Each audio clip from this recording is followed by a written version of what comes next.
하나님의 말씀은 사도행전 6장 1절에서 7절까지 말씀입니다. 같이 하나님의 말씀을 봉독할 때 주의 음성을 듣게 되기를 바랍니다. 그때 제자가 더 많아졌는데 헬라파 유대인들이 자기의 과부들이 매일의 구제에 빠짐으로 히브리파 사람을 원망하니 12사도가 모든 제자를 불러 이르되 우리가 하나님의 말씀을 제쳐놓고 접대를 일삼는 것이 마땅하지 아니하니 형제들아 너희 가운데서 성령과 지혜가 충만하여 칭찬받는 사람 7을 택하라. 우리가 이 일을 그들에게 맡기고 우리는 오로지 기도하는 일과 말씀 사역에 힘쓰리라 하니 온 무리가 이 말을 기뻐하여 믿음과 성령이 충만한 사람 스데반과 또 빌립과 브로고로와 니가노르와 디몬과 바메나와 유대교에 입교했던 안디옥 사람 니골라를 택하여 사도들 앞에 세우니 사도들이 기도하고 그들에게 안수하니라. 하나님의 말씀이 점점 왕성하여 예루살렘에 있는 제자의 수가 더 심히 많아지고 허다한 제사장의 무리도 이 도에 복종하니라. 아멘. 자리에 앉으시기 바랍니다. 옆에 사람과 한번 인사하겠습니다. 말씀의 은혜 받읍시다. 말씀의 은혜 받읍시다. 주일날 사도행전 강해를 하고 있는데 6장까지 왔습니다. 오늘 6장에 있는 이 말씀은 우리가 잘 아는 말씀이죠. 이 6장에 있는 이 말씀은 교회의 부흥과 발전에 있어서 굉장히 중요한 몇 가지 하나님의 나라의 진리를 가르쳐 줍니다.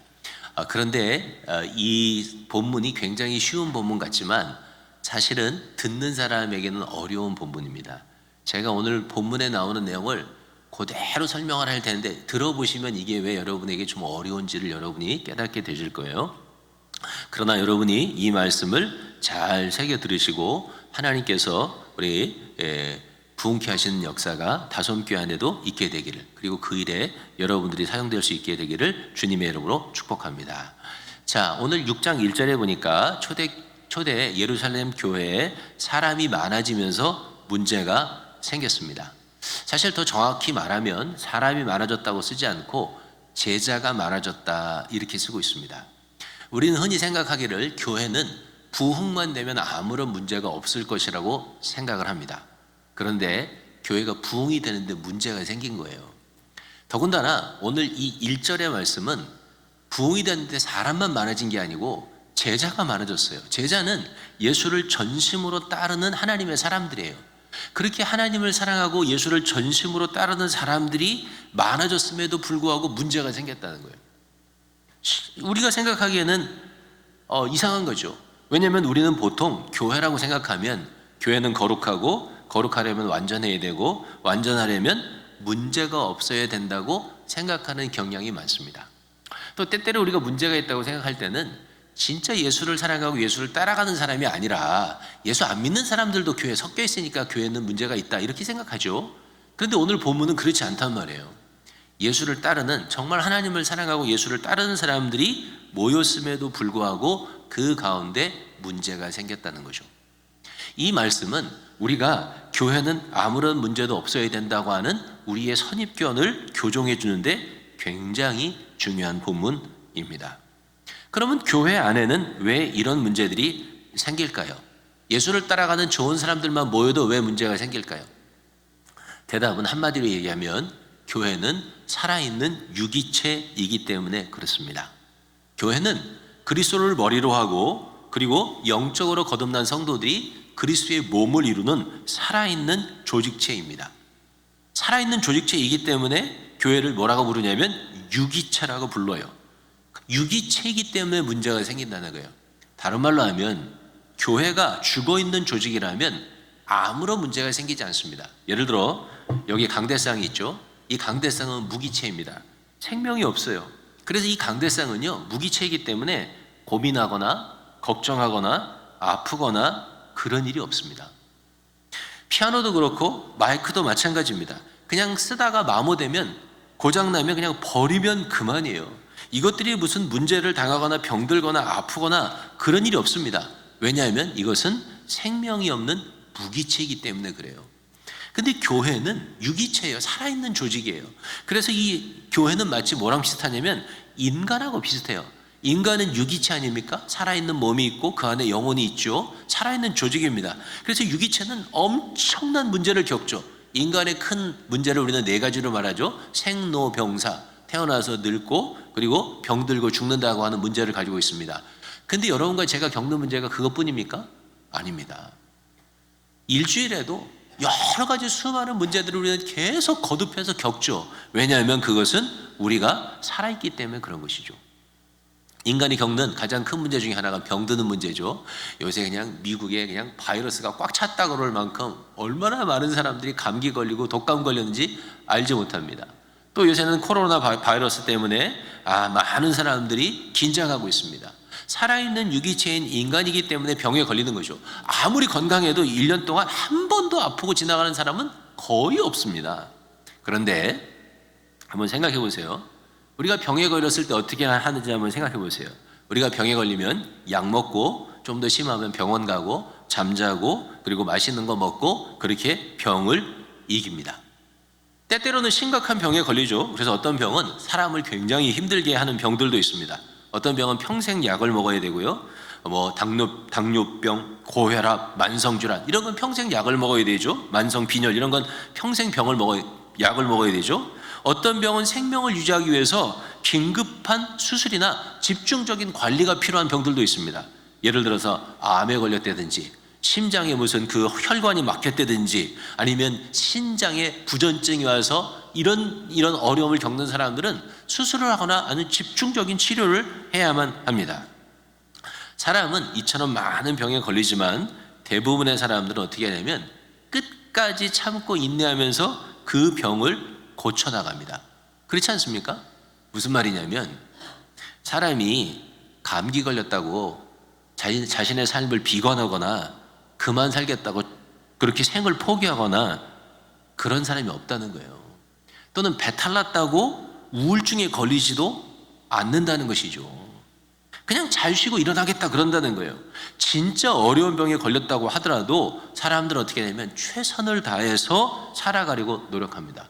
우리 교회도 그런 분들 여러분 계시죠. 우리 교회도 어렸을 때부터 소아당뇨가 걸려갖고 아예 어릴 때부터 계속 인슐린을 맞아야만 학교 가야 할 수 있는 애가 있습니다. 그런데도 꿋꿋하게 살아가지 않습니까? 우리 교회 어르신들 중에는 이 신장이 나쁘셔서 일주일에 3번씩 병원에 가가지고 투석을 하셔야 되는 분도 계십니다. 그래도 꿋꿋하게 살아가시고 용기를 잃지 않고 매주 교회 빠지지 않고 열심히 나오시는 모습을 봅니다. 그렇게 자신에게 주신 생명을 사랑하고 하나님이 주신 생명을 잘 살아내기 위해서 애쓰는 그런 분들을 보면 우리는 어떻게 하죠? 박수치고 그리고 또 존경하는 마음을 보내게 되는 것이죠. 그런데 이런 모습이 교회에도 똑같이 적용되어야 된다는 거예요. 왜냐하면 인간이 유기체에서 병에 걸리는 것처럼 그리고 갖가지 문제를 겪는 것처럼 교회, 살아있는 조직인 교회도 문제를 만나고 때때로 크고 작은 병들을 앓기도 한다는 거죠. 교회도 감기 걸리는 거예요. 교회도 몸살을 앓을 수도 있어요. 교회도 바이러스 때문에 죽다가 살아나는 그런 경험을 할 수도 있어요. 교회도 상처받기도 하고요. 상처 때문에 몇 년 동안 아파할 수도 있어요. 그게 뭐라고요? 그게 교회란 말이에요. 그리고 이 사실을 받아들이는 것은 너무나도 중요해요. 왜냐하면 이 사실을 잘 이해하고 받아들일 때 우리는 교회에 대한 잘못된 인식이나 교회에 대한 과도한 기대를 피할 수 있어요. 동시에 그렇게 아파하고 고통하고 병들기도 하는 그 교회를 사랑할 수 있는 거죠. 그리고 그 교회가 병들거나 문제를 만났다고 해서 절망하거나 우울증에 빠지지 않을 수 있는 거고요. 교회를 버리지 않고 떠나지 않을 수 있는 것이고요. 사랑과 인내로 교회를 세워갈 수 있는 것입니다.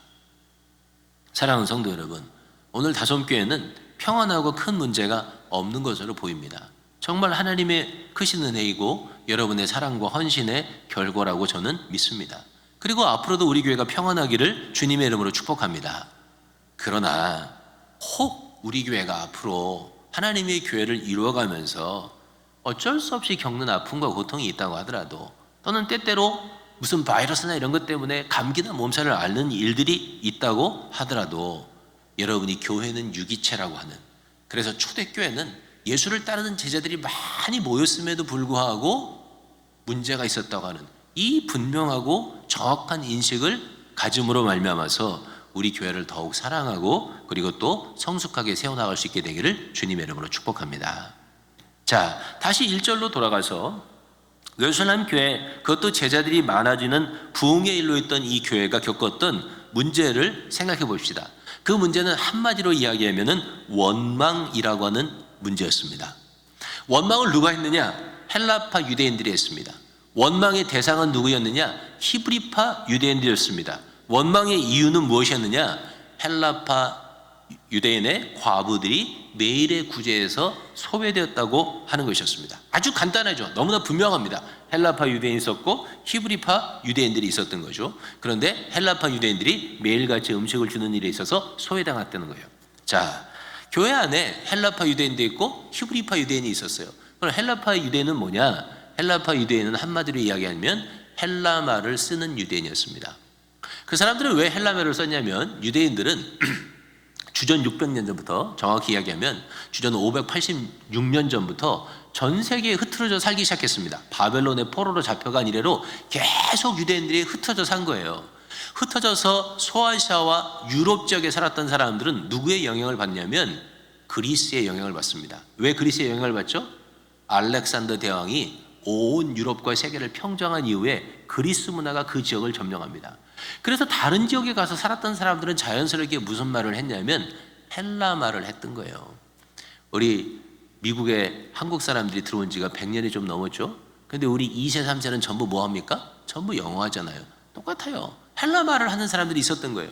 근데 그 헬라 말을 했던 사람들이 예루살렘에 왔어요. 절기를 지키러 오기도 하고 예수의 소문을 듣고 오기도 했습니다. 근데 왔어요. 또 어떤 사람은 다시 미국에 살던 사람이 한국 가서 돌아가서 하는 것처럼 예루살렘에 돌아와서 사는 사람들도 있었던 거예요. 근데 그분들 중에 예수를 만나고 교회를 다닌 사람들이 있었던 거죠. 그 사람들은 교회 안에서 뭘 썼냐면 헬라 말을 썼다는 거예요. 근데 거기에는 히브리파 유대인들도 있었어요. 그럼 히브리파 유대인은 무슨 말을 썼을까요? 아람어를 썼습니다. 왜 아람어를 썼냐면 이 아람어는 지금으로 얘기하면 시리아어인데요. 이 시리아어가 이 바벨론과 아수르, 그 다음에 페르시아에 이르기까지 계속 그 말을 썼던 거예요. 근데 그 말이 어디에 주로 이제 영향을 많이 미쳤냐면 팔레스타인 지역에 영향을 많이 미쳤어요. 그래서 팔레스타인과 이스라엘에서는 시간이 많이 지났음에도 불구하고 헬라어를 썼던 게 아니고 아람어를 주로 썼어요. 그리고 아람어 가운데는 히브리어가 또한 섞여 있었던 거죠. 그래서 한 교회 안에 지금 우리 교회도 영어를 쓰는 사람이 있고 회중이 있고 한국말을 쓰는 회중이 있는 것처럼 두 회중이 있었던 것입니다. 초대교회는 너무나 은혜로웠어요. 하나님의 역사가 강력하게 나타났어요. 서로 사랑하는 공동체였어요. 그러나 그 가운데 뭐가 생겼냐면 간격이 생겼단 말이에요. 헬라말을 쓰는 사람과 아람어를 쓰는 사람들 가운데 간격이 생긴 거죠. 우리 교회도 마찬가지잖아요. 우리 교회도 한국 교회가 다 서로 사랑하고 은혜롭고 그래도 KM하고 EM 사이에는 뭐가 생깁니까? 뭔지 모르는 간격이 있지 않습니까? 그런 간격이 생겼다는 거예요. 그런데 이 서로 다른 간격에서 오는 그 다름이 어느 순간에 하나의 큰 문제로 폭발하게 되었어요. 그게 무슨 문제였냐면 구제 사역의 문제였어요. 요새는 밥퍼 사역이라고 그러죠. 매일과 같이 식사를 해서 과부들에게 줬던 거예요. 자, 그러면 우리 생각에는 아니 무슨 밥 주는 게 무슨 그렇게 큰 문제가 될까 그런 생각이 들죠. 근데 우리 교회는 조그만 교회고 그렇지만 우리 교회도 주일날 식당에서 밥 푸는 문제 때문에 가끔씩 이렇게 불편한 이야기가 들리지 않습니까? 아마 여자분들은 잘 알 거예요. 밥 푸는 사역이 이게 보통 어려운 사역이 아닌 거예요. 그런데 특별히 이 당시에는 이게 문제가 됐어요. 왜냐하면 그 당시에 과부들은 사회적 경제적으로 활동할 수 있는 공간이 거의 없었어요. 물론 남편이 돈을 많이 남겨주고 죽은 과부는 먹고 살 수 있었어요. 그래도 그런 경우도 보통은 주변에 있는 남자들, 인척들에게 그 재산을 많이 뺏겼어요. 왜냐면 아무것도 모르니까. 더군다나 가난했던 과부들은요, 먹고 살 수 있는 방법이 없었어요. 그러니까 교회에서 구제하는 것이 굉장히 중요했어요. 근데 그것뿐만이 아니고 예수를 믿는 과부들은 그게 더 큰 문제였어요. 왜냐하면 예수를 믿으면 그 당시 유대교에서는 출교를 시켜버렸단 말이에요. 유대교에서 출교를 시켰다는 것은 뭐냐면 사회공동체, 경제공동체에서 밖으로 쫓아버린 거예요. 내 친척이라고, 내 친척인데 과부라고 도와줬던 사람이 이 과부가 예수 믿는다고 해서 자기 집안에서 쫓아내면 더 이상 도와주지 않았던 거예요. 그러니까 예수 믿고 하나님의 공동체에 들어왔던 과부들에게 있어서는 교회에서 매일과 같이 식사를 대접하는 이 일이 살아가는 일에 있어서 굉장히 큰 문제였던 거예요. 그러다 보니까 이 문제가 이제 일어나게 되었던 것입니다. 자, 사랑하는 성도 여러분, 이제 여기에 하나님의 나라와 교회를 세워가는 우리들에게 있어서 굉장히 주의 깊게 살펴야 하는 중요한 영적인 진리가 있습니다. 첫 번째는 뭐냐면, 첫 번째는 내가 의도하지 않았더라도 다른 사람의 입장에서는 원망을 할 만한 일들이 있을 수 있고, 그리고 그런 일들이 다른 사람의 교회 생활에 심각한 어려움을 만들 수 있다고 하는 사실을 우리는 명심해야 된다는 거예요. 자, 생각해 보세요. 히브리파 유대인들이 헬라파 유대인들의 과부를 의도적으로 차별했을까요? 그렇지는 않습니다. 왜냐하면 초대교회는 자기가 가지고 있는 것을 팔아서 가난한 사람들에게 나눠줄 만큼 사랑이 뜨거웠던 교회예요. 내가 가지고 있는 걸 팔아서 다른 사람에게 나눠줄 것처럼 나눠줄 만큼 그렇게 뜨겁게 사랑했던 초대교회가, 하나님의 성령에 충만했던 그 초대교회가 의도적으로 헬라파 과부들을 차별했다고는 생각할 수 없는 거죠. 의도하지 않았지만 뭐가 생겼어요? 이런 일이 생긴 거예요. 우리가 살아가다 보면, 하나님의 교회 생활을 하다 보면 우리는 의도가 너무나 순수한데, 근데 그것만으로 충분하지 않을 수 있단 말입니다. 다른 말로 하면 나는 착해요. 그리고 나는 나쁜 뜻은 하나도 없어요. 근데 착하고 나쁜 뜻이 없이 말하고 나쁜 뜻이 없이 행동했지만 어떤 종류의 말과 어떤 종류의 행동은 건강한 교회를 세워가는데 걸림돌이 된다는 거예요. 또는 갈등과 분열의 문제를 일으킬 수도 있다는 거예요. 물론 사람은 착해야 돼요. 그리고 의도가 순수해야 돼요. 의도가 나쁜 의도를 갖고 교회 생활하면 안 되겠죠. 그거는 너무나 당연한 거예요. 그러나 교회가 정말로 잘 되기를 원한다면, 그래서 교회가 잘 되어 교회의 일원인 나도 잘 되기를 원한다면 우리는 어떻게 되냐면 우리의 말과 행동을 조금 더 절제하는 노력이 필요해요. 내가 한 말과 내가 한 행동이 원망을 사지 않을 수 있도록, 다른 사람의 원망거리가 되지 않을 수 있는 자기 점검의 노력이 필요하단 말이에요. 자, 잘 들으세요. 여기에 교회에 오래 다닌 사람, 먼저 된 사람, 리더, 교육자, 사역자들의 무거운 책임이 있는 거예요. 누구인들 무거운 책임을 지고 싶겠습니까만, 사람이 나이가 들고 연륜이 쌓이고 직분이 올라가면 저절로 책임이 생기는 거예요. 그건 어쩔 수 없는 거예요. 그렇지 않습니까? 어떤 교회든 먼저 된 사람들의 작은 실수, 작은 무관심, 작은 불성실, 세심하지 못한 결정, 이런 것들이 다른 사람들, 특히 나중된 사람들에게는 불평거리가 될 수 있고 원망거리가 될 수 있고 교회를 다니는 일에 시험거리가 될 수 있다고 하는 사실을 우리는 잊어먹으면 안 된다는 거예요. 내가 의도하지 않아서 내 실수, 내 무관심, 내 불성실이 다른 사람에게 있어서는 큰 문제가 될 수 있다는 거죠. 무엇 때문에? 나의 위치 때문에, 나의 직분 때문에, 나의 나이 때문에. 이 책임감을 느낄 수 있는 사람이 진짜 리더가 되는 거예요. 이 책임감을 못 느끼면요, 그건 리더가 아닌 거죠. 그렇지 않겠습니까?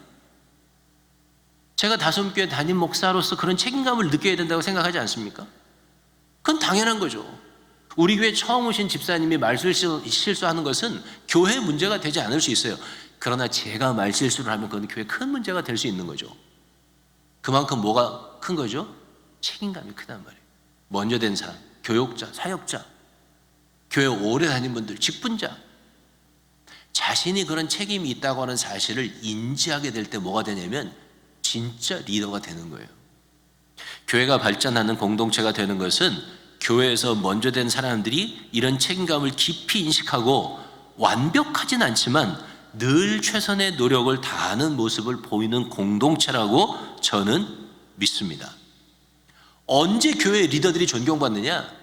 그들이 완벽해서 존경받는 거 아니에요. 완벽한 인간은 하나도 없어요.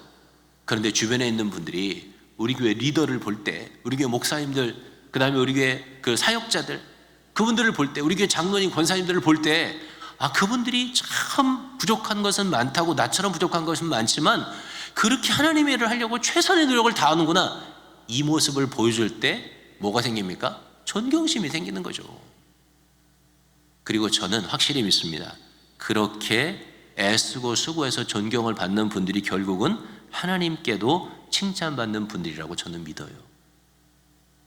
사랑하는 다솜의 성도 여러분, 우리 먼저 되신 목회자들, 사역자들, 장로님들, 권사님들, 안수 집사님들은 하나님께 칭찬 듣고 성도들에게 존경받는 하나님의 사람이 되시기를 주님의 이름으로 축복합니다. 자, 정반대로 이거를 또 생각해야 돼요. 그게 뭐냐면, 원망할 만한 일이 일어나도 원망을 하는 경우에는 그 원망의 뒤에는 교회를 무너뜨리려고 하는 사단의 계략이 있다고 하는 사실을 알아야 된다는 거예요.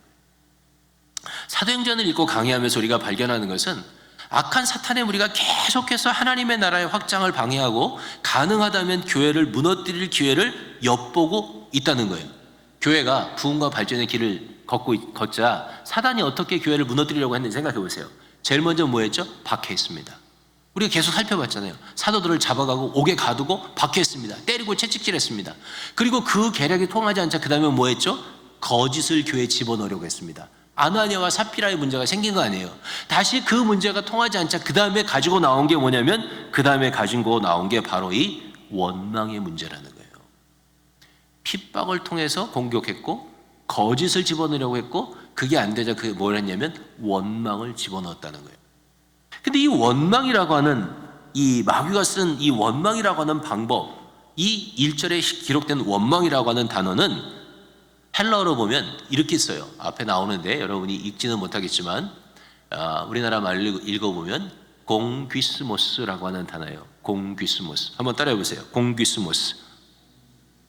네, 공귀스모스. 이 공귀스모스라고 하는 단어는 성경에서 꽤 많이 사용된 단어입니다. 원망, 불평. 여러분 이 말을 딱 생각하면 어떤 사건이 생각나죠? 광야의 이스라엘 백성이 생각납니다. 이스라엘 백성들이 광야에서 모세를 따라가면서 끊임없이 했던 게 뭐냐면 바로 이 공귀스모스입니다. 똑같아요, 단어가. 이스라엘 백성이 모세와 하나님에 대하여 원망했다 그렇게 쓸 때 본래는 히브리어로 이제 구약은 기록되어 있지 않습니까? 그 히브리어를 헬라어로 기록된 가장 오래된 사본이 보면 70인역이라고 하는 그 번역본이잖아요. 70인역이 보면 원망하고 불평했다고 하는 단어를 쓸 때 뭐를 썼냐면 바로 이 공귀스모스를 썼단 말이에요. 애굽에서 나온 1세대가 여호수아와 갈렙을 빼놓고는 전부 다 광야에서 죽었던 문제가 무슨 문제였습니까? 공귀스모스의 문제였단 말이에요. 원망하고 불평해서 그들은 망했단 말이죠. 사단이 아주 잘 사용하는 전형적인 수단이 뭐냐면 바로 공귀스모스예요. 그런데 보세요. 제가 다시 말씀드리지만 헬라파 유대인들이 히브리파 유대인들에 의해서 구제되는 일에 있어서 소외당했어요. 히브리파 사람만 먹을 걸 주고 헬라파 과부에게 먹을 걸 안 준 거예요. 그러면 원망할 만한 일입니까? 원망할 만한 일이 아닙니까? 원망할 만한 일이죠. 원망할 만한 일이 아니기 때문에 원망을 안 하는 게 아니라는 거예요. 살아가다 보면 원망할 만한 일이 생긴다는 거죠. 불평할 만한 일이 생겨요. 투덜거릴 만한 일이 생기는 거예요. 특별히 교회 생활과 가정 생활에서 이런 게 생기는 거죠. 그러나 여러분이 이 영적인 교훈을 반드시 기억해야 돼요. 그것은 뭐냐면 그것이 비록 당연한 원망일지라도 그 원망이 교회를 무너뜨리고 분열시키려고 하는 사단의 도구가 될 수 있다. 이거를요 항상 마음에 기억해야 돼요. 내 마음에 원망이 딱 떠올라, 내 마음에 불평이 딱 떠올라. 그게 입으로 탁 나오려고 하면 내가 본능적으로 기억해야 돼요. 뭐라고 기억해야 돼요? 내 원망과 불평은 당연해. 이 상황에서 누가 불평 안 하고 누가 원망 안 하겠어. 그러나 그럼에도 불구하고 내가 이 원망을 하는 순간 그것은 나도 모르게 사단의 수단이 될 수 있다.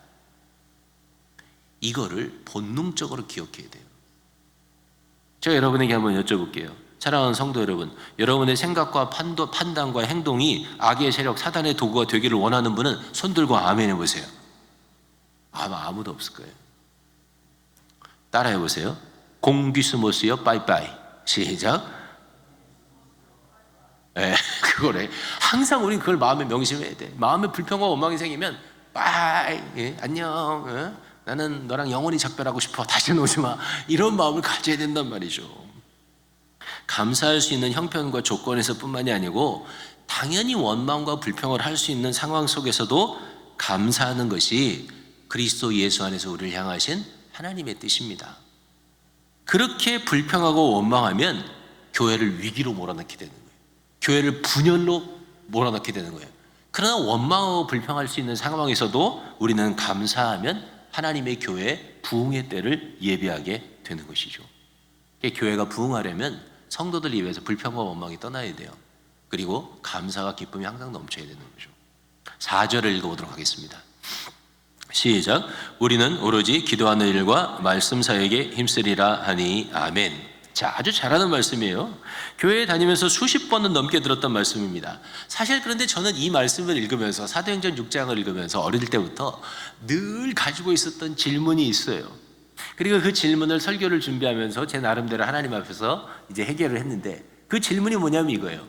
아니, 과부들을 공교하는 일 때문에 12제자가 우리는 말씀과 기도하는 일에 기도와 말씀 사역의 전벌이라고 누구를 뽑았습니까? 7 집사를 뽑았어요. 근데 그 다음에 보면 7 집사가 과부를 공교했다는 사건은 하나도 안 나와요, 성경에. 7 집사가 그 다음에 뭐 했습니까? 사도들처럼 민간에 가서 기적과 표적과 이사를 행했어요. 그리고 하나님의 말씀을 전했어요. 하나님의 말씀을 전하다가 스데반이 돌에 맞아 죽어요. 그래서 저는 이 본문을 읽을 때마다 항상 궁금했어요.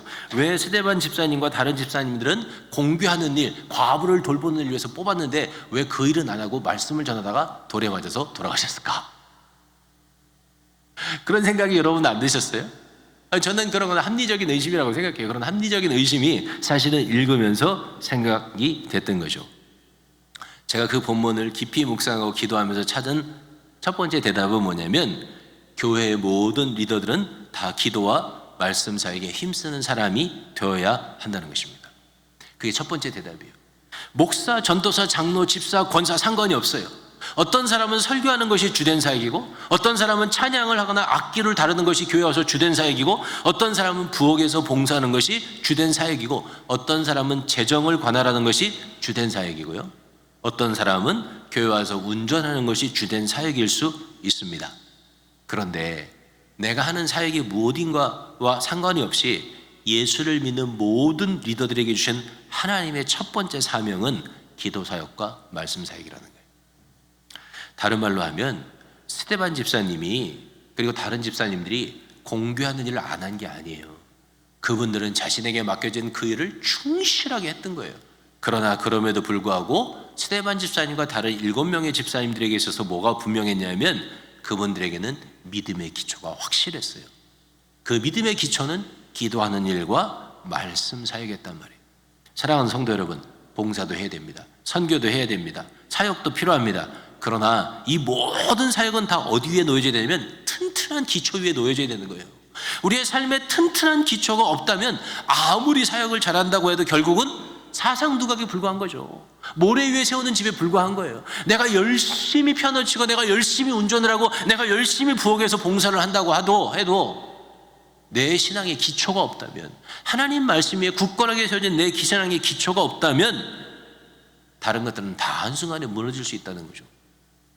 사랑하는 성도 여러분, 여러분은 기초를 잘 놓으시게 되기를 주의 이름으로 축복합니다. 여러분의 신앙의 집은 무너지지 않게 되기를 주의 이름으로 축복합니다. 여러분의 믿음의 생활이 견고하여 흔들리지 않게 되기를 주님의 이름으로 축복합니다. 이거를 위해서 우리가 무엇을 하는 것도 중요하지만 그 전에 모든 교우들이, 모든 리더들이 힘써야 되는 것이 뭐냐면 기도하는 사역, 말씀의 사역이란 말이에요. 4절, 기도하는 일과 말씀 사역에 전념하시겠다는 말의 두 번째 의미는 무슨 말이냐면, 외적인 박해가 있어도, 처음에 사도들 핍박한 거잖아요. 또는 교회에 거짓을 집어넣으려고 하는 사단의 계획가 있을 때도, 그리고 세 번째는 이런 교회 내에 원망의 문제가 생길 때라도 절대로 무엇은 포기하지 않았다는 말이냐면 기도하는 일과 말씀을 전하는 일은 포기하지 않았다는 거예요. 그게 이 말씀의 의미인 거예요. 하나님이 세워가시는 교회는요, 하나님께서 부흥시키는 교회는요, 무슨 일이 있어도 이건 포기하지 않는 거예요. 그게 사도행전에 있는 이 초대교회가 우리 가운데 보여주는 거예요. 좀 쉬운 말로 하면요, 죽어도 기도는 했고요, 죽어도 설교는 했고요, 죽어도 전도는 했다는 거예요. 아무리 힘들고 어렵고 고통스러운 문제가 생겼다고 해도 기도하는 일과 말씀을 읽고 묵상하는 일과 그 말씀을 전하는 일은 절대로 포기하지 않았다는 것입니다. 사랑하는 성도 여러분, 잘 들어보세요. 믿음이 망해가는 성도는 이런저런 일이 생기면 제일 먼저 뭐부터 하냐면 기도부터 안 합니다. 말씀을 읽고 성경 보는 일부터 안 합니다. 그리고 예배 드리는 일을 포기합니다. 믿음이 망해가는 길을 가는 거예요. 믿음이 성장하고 하나님이 축복하시는 성도는 무슨 일이 있어도 기도하는 일과 말씀을 보는 일과 예배 드리는 일을 포기하지 않는 성도인 겁니다. 생각해 보세요. 하나님께서 우리의 모든 것을 보고 계시는데 누구를 축복하시겠어요? 조그만 일만 생기면 기도하는 거 포기하고, 조그만 일만 생기면 말씀 보는 거 포기하고, 조그만 일만 생기면 예배 드리는 거 포기하는 그런 성도를 하나님이 축복하시겠습니까? 아니면 나는 사나 죽거나 하나님 앞에 기도하는 일, 말씀 보는 일, 그리고 전도하는 일, 예배 드리는 일은 난 죽어도 포기 안 한다, 그렇게 하는 성도를 축복하시겠습니까? 충남 논산에 가면 개청리라고 하는 작은 마을에 병촌 성결교회라고 하는 교회가 있습니다. 이 교회 앞에는 66명의 순교 기념탑이라고 하는 게 있어요. 여기 앞에 그림에 나오는데 한번 넘겨줘 보세요.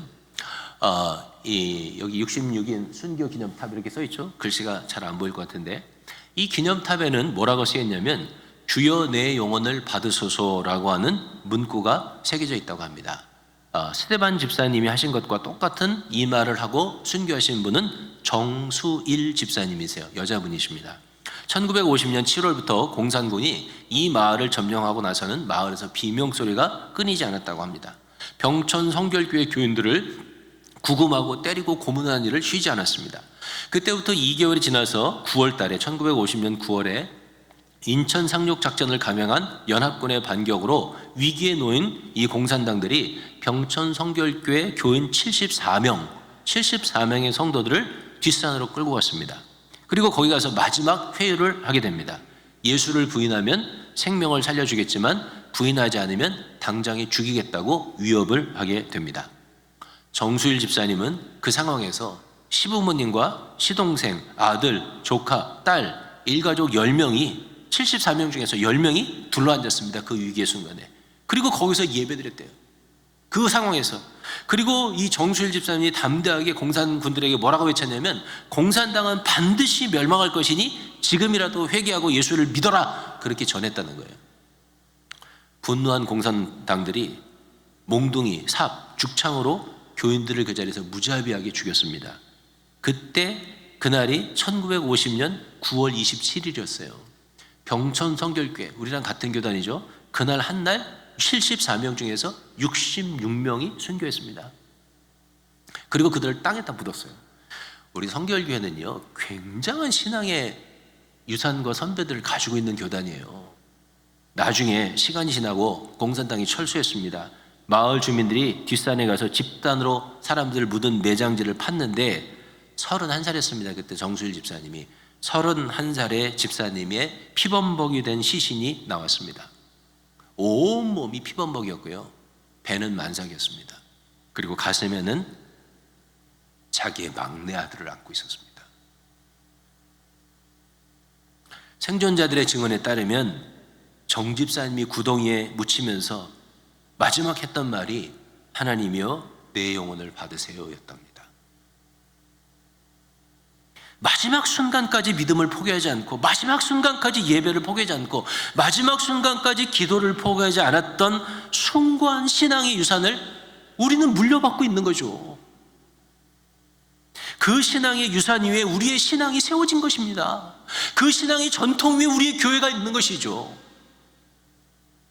사랑하는 다성교회 성도 여러분, 여러분과 제가 이 마지막 시대에 살아가면서 우리는 뭐 그 교회 교인처럼 순교할 일이 있겠습니까만, 그래도 적어도 우리는 병천 성결교회 교인들의 그 거룩한 순교의 정신은 배워야 될 줄로 믿습니다. 우리 다솜교회 성도들은 그래서 친구와의 약속이 있거나 사업상의 중요한 미팅이 있어도 예배 시간 지키고, 아무리 재미있고 아무리 즐거운 드라마가 있어도, 아무리 재미있는 축구, 미식축구 스포츠 경기가 있어도 기도하는 시간을 기쁘게 생각하고, 집에 있거나 출근을 하거나 혹 여행을 다니거나 하더라도 늘 말씀과 동행하는 성도들이 되시기를 주님의 이름으로 축복합니다. 약간 양심에 찔리는 성도들도 꼭 그렇게 하시게 되기를 부탁합니다. 5절을 읽어보겠습니다.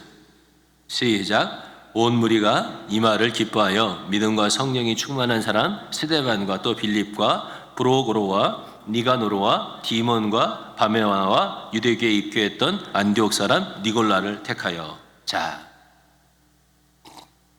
이 5절의 말씀은 또 다른 굉장히 중요한 영적 진리를 하나 우리에게 가르쳐주고 있습니다. 이미 제가 여러분에게 말씀드린 것처럼 우리에게는 믿음이 필요하고 감사가 필요합니다. 원망하지 말아야 됩니다. 그거를 우리는 뭐라고 표현할 수 있냐면 비둘기와 같이 순결한 성도의 모습이라고 그렇게 말할 수 있습니다. 그런데 이 모든 것과 함께 반드시 필요한 게 있어요. 그게 뭐냐면 냉철한 문제의식이에요. 아마도 이것을 뱀처럼 지혜롭다고 표현할 수도 있을 것입니다.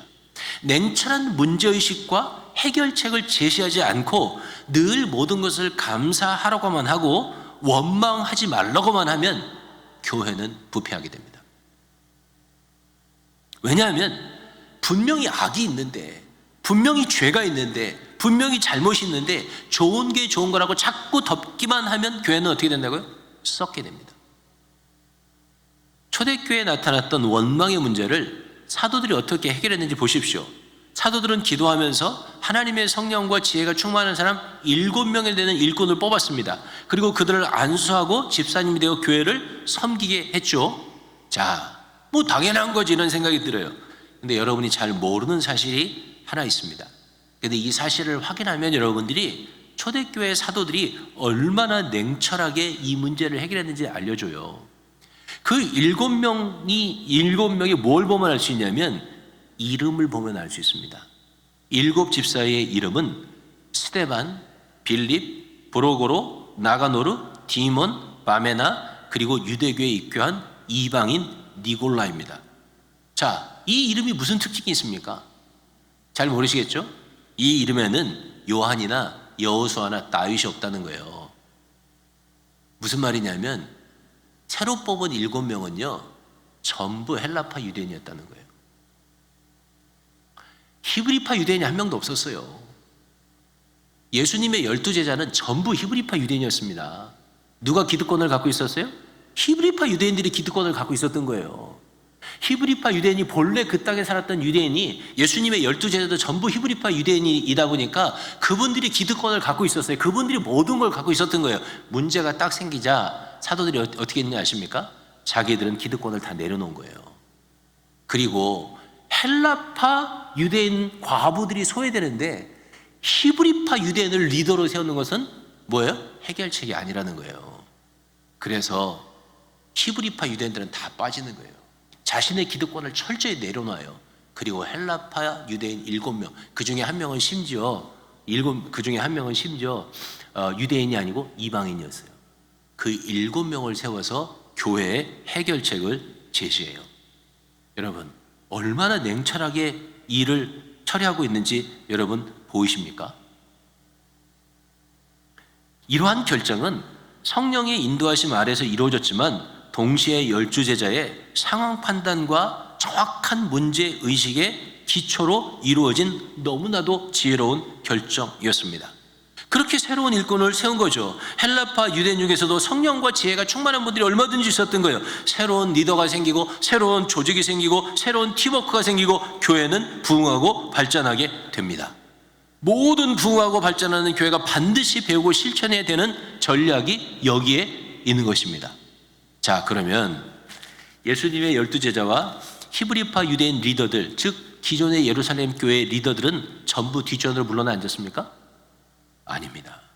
그들은 본래 그들에게 맡겨진 말씀 전하는 사역이 어떻게 해요? 더 전념한 거죠. 기도하는 사에게 더 전념하는 계기를 삼은 것이죠. 그리고 새로 뽑힌 집사님들의 뭐가 됩니까? 멘토가 되고 그들의 리더가 되어서 그들을 이끌어가게 되었다는 거예요.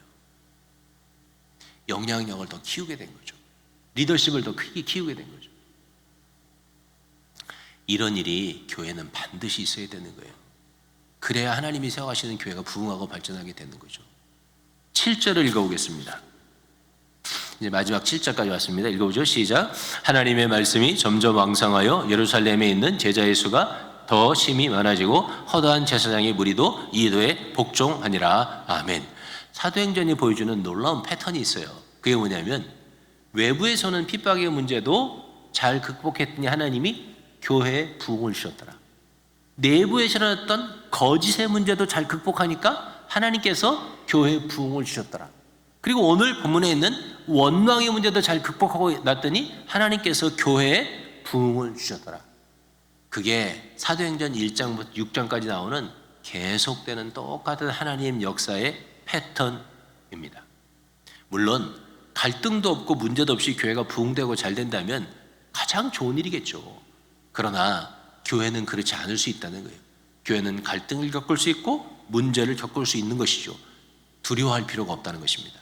유기체인 교회는 갈등도 겪고 문제도 있다는 거예요. 중요한 것은 갈등을 겪고 문제를 겪는 게 아니고 그 갈등과 문제를 잘 이겨내는 거라는 거죠. 그것만 잘 이겨내면 반드시 하나님은 어떻게 해요? 선을 이루게 하시고 성숙과 발전과 부흥을 주신다는 거예요. 그걸 믿는 게 믿음이죠. 이제 설교를 정리하겠습니다. 마지막으로 한마디만 더 하면 되는데, 세상에서는요, 세상의 가치를 가지고 살아가는 사람들의 만족과 기쁨은 한마디로 승자의 기쁨입니다. 그래서 세상에서는요, 약육강식의 정글과 같죠.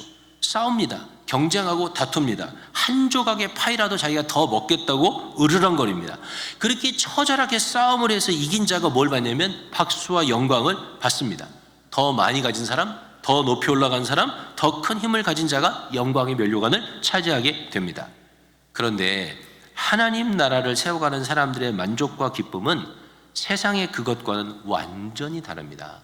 하나님 나라를 세워가는 사람들의 만족과 기쁨은 뭐냐면 열매를 맺는 기쁨입니다. 승자의 기쁨이 아니고 열매를 맺는 기쁨이란 말이에요. 그러면은 예수 믿는 우리가 믿는 가장 큰 열매가 뭘까? 그거는 사람의 열매인 거예요. 사람을, 자연 가운데 태어났던 사람을 예수 믿고 거듭난 사람 만드는 열매. 예수 믿고 거듭난 그 사람이 예수 그리스도의 거룩한 일꾼이 되도록 세워가는 열매. 그게 하나님의 나라에서 가장 큰 열매인 것이죠.